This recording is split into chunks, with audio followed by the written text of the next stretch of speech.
All right, so today we're going to take a 2-liter bottle, we're going to clean it out, and we're going to turn it into art. So I've already rinsed this one, and I've taken off the cap, and I'm going to save it because everyone knows that Mrs. Comstock loves to save bottle caps. So we don't need this, because we're going to end up making a hanging piece of artwork. So we're going to cut this off. All nice. And we're going to slide this off of here, slide it off. We'll come back to this afterwards and scrape that off with our fingernails. And we'll get it all off, or we'll use a scrubby pad in the sink. But the first thing we're going to do is we're going to use a scalpel or a pair of scissors, and we're going to cut off this bottom line right here on our bottle, because we don't need that. We're going to hang this, so the hanging part's going to come up from here, and we're going to decorate the whole outside of this 2-liter bottle.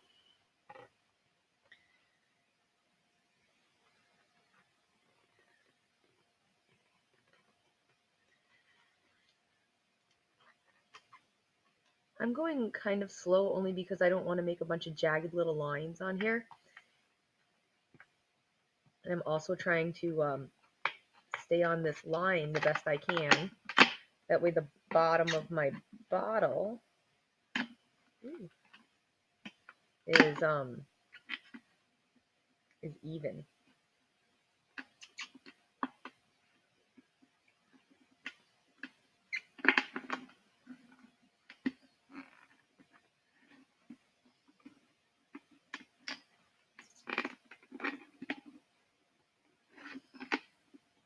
And take your time on this. We're not in a hurry. You want a nice even line. You want to be careful when you're using a scalpel, when you're getting close to the end where it's going to be, because you don't want to pull too hard and poke yourself in the hand. Okay, so I have the bottom cut off on this one. And I know it's not just perfect, and I might go back in later and trim it up a little bit, like this little wonky spot right here can get trimmed up a little bit. See, so that way it's even when I put it down. That's perfect. And this little spot right here, it's a little wet and stuff, so what I'm just going to do is I'm going to leave it face down over here on top of this wrapper, just so the water sticks out of it. And I'm going to save this because I'm going to end up using it to make something else. So for the rest of this, you're going to want either a marker or a Sharpie or a pencil, depending on how confident you are. But we're going to draw little designs. Now, the artist that we looked at had all these organic flowers and leaves and things like that on there. So what I would like you to think of is something along those terms, and something up in the top part for like a sky sort of representation.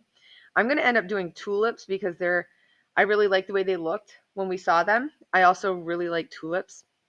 And above my tulips, I'm going to do like a rain cloud. So that'll be kind of fun. But before I do that, I'm going to sit here and pick all of this off.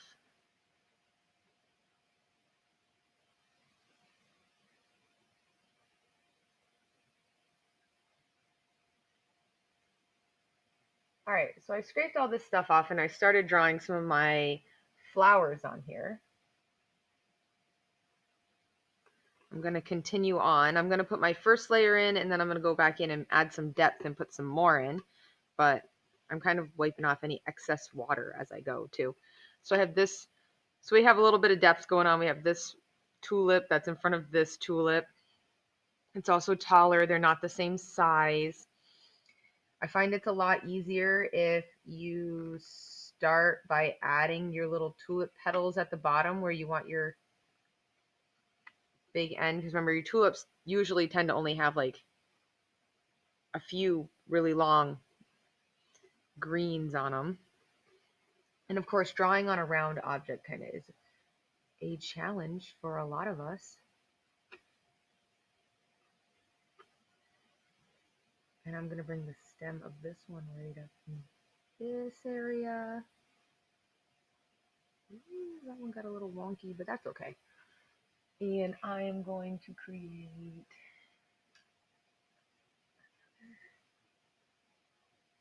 tulip-like shape for a petal on one side, petal on the other side, and this one I'm just gonna bring it like this. So that worked out. So I have these three going, and I'm just gonna continue doing this, and maybe this one's gonna have a tulip that's really close to it because I don't want them all to be the same.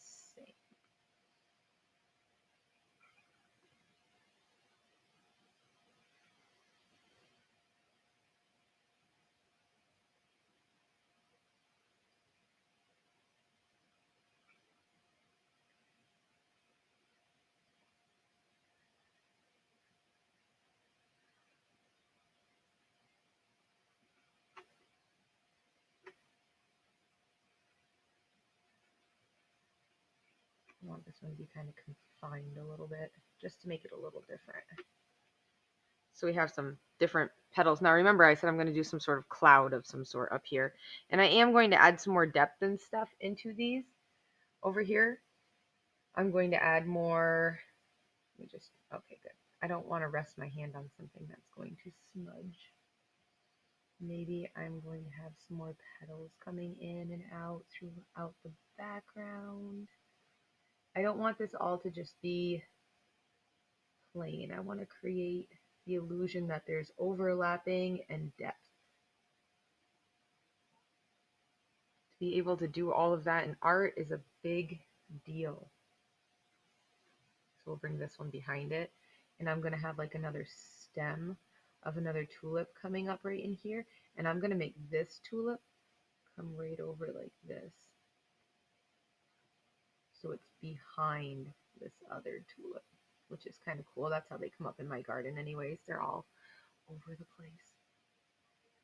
So that one worked out. We have some depth we're creating.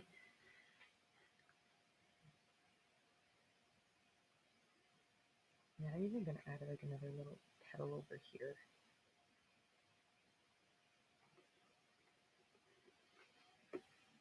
I'm going to create another tulip that's going to be right next to this one. It's going to start like this. It's going to come over. It's going to go back. This one's going to come out. Take over a little bit. And then we're going to have our little ones behind it.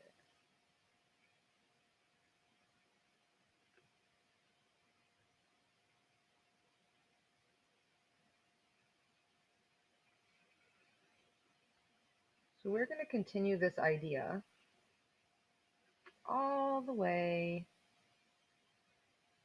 around. Let's try to make this place together.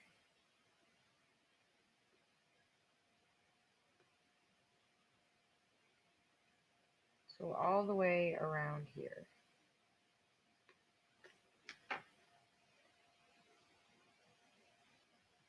So now that my drawing is all on my plastic bottle, it's all about coloring it in. You're going to use Sharpie markers, any sort of permanent marker that's not going to smudge when you put it on here is what we're going to use to decorate these. And then we're going to hang them, and this will be part of our display. So of course, I chose one that was like environmental. All right, good luck.